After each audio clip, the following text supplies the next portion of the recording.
Okay, so now we're starting with functions. And whenever I hear that word, I think about Schoolhouse Rock and conjunction, junction, what's your function? But that's like and, but, and, or, and it's English and it has nothing to do with this. But now that song's in my head, and you're welcome. It's now in your head too. All right, so we're doing with functions today. And we're going to talk about a couple of the main things about what functions are and from different perspectives. The first one we're talking about is a function. If you have a function, each input, those are x values, has a unique output or y value. And it only goes one direction. I don't care about how many y's there are. I just care about that each x goes to only one y, right? So one way to look at this is that the x values don't repeat. And if I look at this first one, my x value is 1, 1 goes to 4, 2 goes to 6, 3 goes with 6. It doesn't matter that these two x's have the same y, as long as 2 only goes to one place, 1 only goes to one place, 3 only goes to one, 5 only goes to one place. So this is a function because each x value in this function only has one y value or output. On this next one, though, if I look at my x values, I'm just going to underline my x values. Okay, 1 goes to 4, but here's the problem. 2 goes to 6, but 2 can also go to 3. This 1x, 2, has two different outputs, so this is not a function. Okay, each x can only have one y that it goes with, or one output. Okay, so that's one way of doing it, is just looking at the ordered pairs. Another way of doing it is looking at what we call the vertical line test. I also call that the VLT, if you see me refer to it like that later. And what I'm going to do is I'm going to graph each of these data sets. So I'm going to graph this one over here. And I've got 1, 4, 2, 6, 3, 6, and then 5, 8. And what you do is you take a straight edge, and just like I do with everything else, you can use an index, I'm going to use an index card, you can use your ID, you can use, I use my Post-it notepad, I use that, anything, any straight line. And you make it vertical, okay? And you're going from left to right, and until it hits the function. And at any point in the function, the vertical line test says that you only have one unique value on that vertical line. So I only have 1 point there. When I hit this point, there's only 1 point on the vertical line. Here, there's only 1 point on the vertical line. Here, there's only 1 point on the vertical line. So the vertical line test says that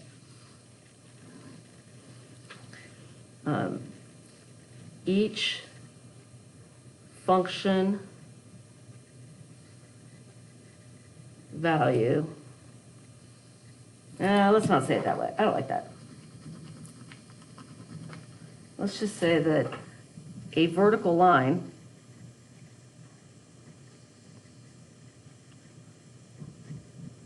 will pass through the function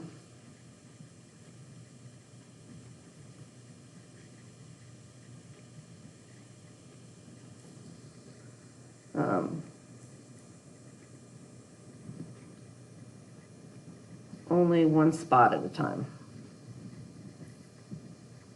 This is one of those things that, we're not testing you on the definition. I just want you to be able to use it. Okay, so if I look at this function, I do the same thing. Okay, I graph these. I've got 1, 4, and then I've got 2, 6, and then I've got 2, 3, and then I've got 5, 8. Okay, this time when I do the vertical line, when I hit this first point, there's only 1 point. But here, there are 2 points on my vertical line. Since I have 2 parts of that function on the vertical line at the same time, it's not a function. So this is not a function because I have 2 points on my vertical line. And this is a function because at any point in time, there's only 1 point on my vertical line. Okay, that's the vertical line test. The third one is that each x can only have one y value. That goes back to each input with only one output. And what we do here is we do what's called mapping. I'm going to call these are mapping. I'm going to map the data points. So I'm going to list all my x's in the x column, but I'm only going to do it once. These are the same points we had on the previous page. So I've got a 1, a 2, a 3, and a 5. I'm going to list all my y values, but I'm going to list them once. So I have 4, I have 6, I have another 6, but I already had that, and an 8. And what I'm going to do is I'm going to look at these ordered pairs, 1, and I'm going to map them. So 1 gets mapped to 4, 2 gets mapped to 6, 3 gets mapped to 6, and 5 gets mapped to 8. Each one of these x's only goes to one place. It's okay that both of these x's go to the same y, but each x only has one y value. And so this is a function. Okay, if we do the same thing here, I'm going to list all my x's once. I've got 1, 2, another 2, and a 5. And my y's are 4, 6, 3, and 8. Okay, and so I'm going to rewrite these so that they're in numerical order. So 3, 4, 6, and 8. These are the same numbers. I just put them in numerical order. There we go. So now I'm going to go 1 goes to 4, 2 goes to 6, 2 goes to 3, and 5 goes to 8. Because I have one x going to two different places, this is not a function.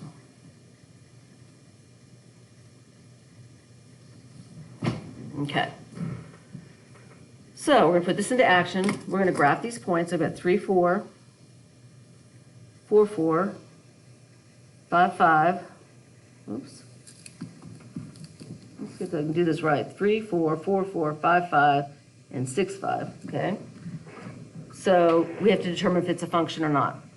And you can choose any one of the 3 methods I just gave you, but we're going to use each of the 3 just so you can see how they're used. And I'm going to say, yes, this is a function. Okay, and if we used A, okay, each x only has one y. So each x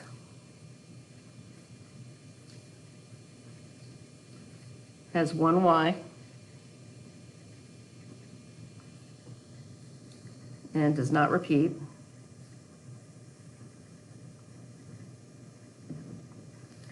B would be the vertical line test. And the vertical line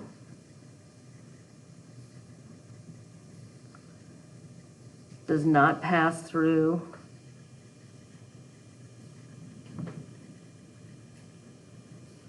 more than one point at a time.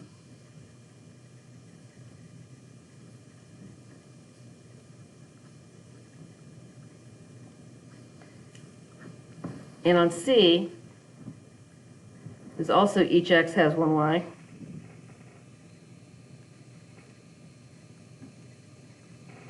And we can verify that with mapping. Right? I've got 3, 4, 5, and 6 are my x's. Whoops, I didn't mean to do a t-table, I just meant to map. Okay. Maybe I need another cup of coffee this morning. Okay. So I've got 4, and 4, and 5. I've only got 2 y's. 3 goes to 4, 4 goes to 4, 5 goes to 5, and 6 goes to 5. So each x only goes to one y. Okay, so that's a function. Okay, if we're going to graph this one and see if it's a function, I have 3, 4, 3, 5, 4, 5, and 4, 6. Okay. And is this a function or not? Most of you may have noticed right away that I've got 3's going to 2 different places, so that'll tell you it's not a function. If I do the vertical line test, okay, I've got more than one point on a vertical line, so that's the one I'm going to use. That's my favorite one. So I'm going to say it's not a function.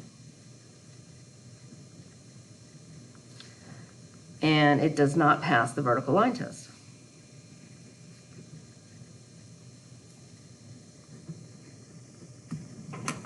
All right, so those are functions.